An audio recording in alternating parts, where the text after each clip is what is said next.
Hi guys, तो start करते हैं आज के इम्पोर्टेंट करंट अफेयर्स। तो सबसे पहले है फ्लावर पॉट स्नेक। तो देखिए ये न्यूज़ में क्यों है, क्योंकि ना इसका एक यूनिक सिस्टम है। ये क्या करता है, अपने डीएनए को खुद ही रिपेयर करता है और ना उससे ना जो म्यूटेशन होता है, म्यूटेशन के हार्मफुल डिसीजेस, वो भी खुद ही रिकवर करता है।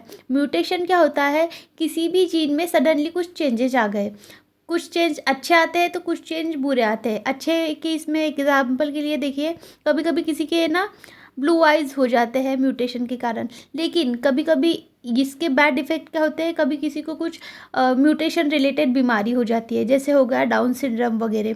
तो देखिए म्यूटेशन अच्छा बुरा दोनों होता है।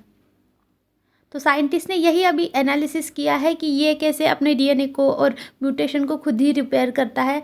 तो इन सब को देख के मे भी हमारे ह्यूमन में भी कुछ रिसर्च आ सके, एडवांसमेंट आ सके, कि जिससे हमारे जो भी म्यूटेशन रिलेटेड डिसीज़ होंगे वो हम कम कर सके और उनसे लड़ सके। तो जानते हैं फ्लावर पॉट स्नेक के बारे में। सो देखिए ये जो है ना फ्लावर पॉट स्नेक, इसे ना ब्राह्मिनी ब्लाइंड स्नेक भी कहा जाता है, क्योंकि ना ये अंधा होता है। और देखिए ये स्मॉल हार्मलेस स्पीसीज़ है, यानी ह्यूमन को ये बिल्कुल भी हार्म नहीं करता। सो देखिए ये कहाँ कहाँ मिलता है, ट्रॉपिकल और सब ट्रॉपिकल रीजन में मिलता है, पर्टिकुलरली साउथ ईस्ट एशिया का रीजन, और ना वर्ल्ड वाइड भी मिलता है ये। सो देखिए ये है फ्लावर पॉट स्नेक। तो देखिए इनका हैबिटेट क्या है, मेनली ना ये हमारे पौधों में ही रहता है, जो हमारे फ्लावरिंग प्लांट रहते हैं उनके पौधों में रहता है, इसलिए इसका नाम भी फ्लावर पॉट स्नेक ही रखा गया है। और देखिए इसमें क्या ऐसा यूनिक फीचर है कि ये अपने डीएनए को खुद ही रिपेयर करता है। यहाँ ना 3 क्रोमोसोम है, जैसे ह्यूमन में क्या होता है एक्स एक्स रहेगा या फिर एक्स वाई रहेगा, लेकिन इसमें ना 3 सेट ऑफ क्रोमोसोम है, इससे ये ना खुद को ही रिपेयर करता है। इसे ना गाइस हमारे मराठी में कनवा बोलते हैं, कनवा। नेक्स्ट है हमारा आयुष्मान भारत जन आरोग्य योजना। तो देखिए ये न्यूज़ में क्यों है, क्योंकि दिल्ली गवर्नमेंट इसे ज्वाइन करने वाली है इस योजना को। तो अभी तक इन्होंने ज्वाइन नहीं किया था, तो अब सिर्फ एक ही स्टेट बच गया जो आयुष्मान भारत जन आरोग्य योजना अभी तक ज्वाइन नहीं किया, वो है वेस्ट बंगाल। तो जानते हैं इस योजना के बारे में। देखिए ये एक फ्लैगशिप हेल्थ केयर इनिशिएटिव है गवर्नमेंट ऑफ इंडिया का, लॉन्च हुआ था 2018 में। और देखिए इसका एम क्या था, प्रोवाइड करना एक्सेसिबल और अफोर्डेबल हेल्थ केयर, जो भी हमारे सोसाइटी में वल्नरेबल सेक्शन है उनको। यानी गाइस आप कितने भी रिच रहो, एलिट लो, लेकिन जहाँ हॉस्पिटल की बात आती है वहाँ सबकी जेब ढीली हो ही जाती है, इसलिए इंश्योरेंस बहुत इंपॉर्टेंट रहता है।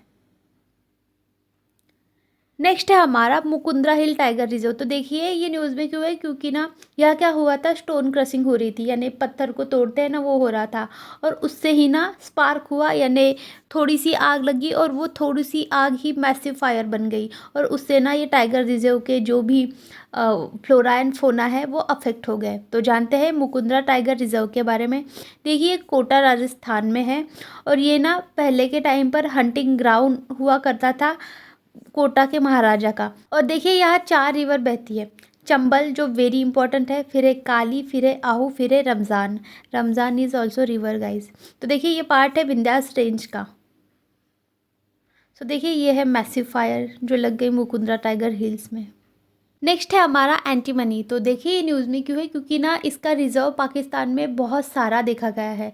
गाइस पाकिस्तान की बात ही अलग है, अभी कुछ ही दिनों पहले वहाँ मैसिव गोल्ड डिस्कवर हुआ है, और अभी ये देखिए एंटीमनी।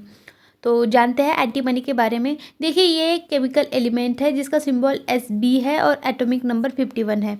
ये ना मेटालॉइड की कैटेगरी में आता है, जो कि ना रूम टेम्परेचर पर सॉलिड स्टेट में रहता है। तो देखिए यहाँ ना पुअर इलेक्ट्रिसिटी कंडक्टर रहता है, यानी यहाँ हीट तो नहीं जा सकती, इसलिए ना इसे रेजिस्टेंस के लिए यूज़ करते हैं। तो देखिए चाइना 88% प्रोड्यूसर है एंटीमनी का, फिर है बोलीविया, रशिया, और फिर ताजिकिस्तान। सो देखिए ये है एंटीमनी।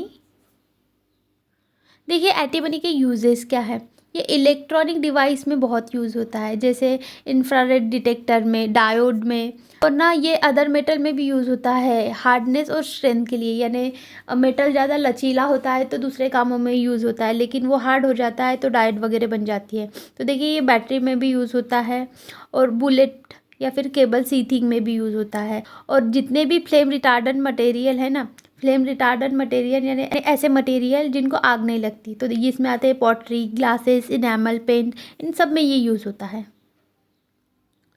नेक्स्ट है हमारा टेक्नोलॉजी एंड इनोवेशन रिपोर्ट 2025। तो देखिए ये न्यूज़ में क्यों है, क्योंकि ये रिपोर्ट अभी रिलीज़ हुई है। तो देखिए इस रिपोर्ट में इंडिया का रैंक है 10th नंबर का वर्ल्ड में। और देखिए ये रिलीज़ की गई है by the United nation conference of trade and development. तो देखिए ये क्या करती है, जितने भी इश्यूज़ रहते हैं, प्रॉब्लम रहते हैं साइंस एंड टेक्नोलॉजी के, इनोवेशन के, उनको लेती है और ना उनको इशू को कैसे यानी सॉल्व करना है उसे एड्रेस करती है। So that's it for today guys, thank you so much for watching. Video अच्छा लगा होगा तो please like share subscribe and follow for more.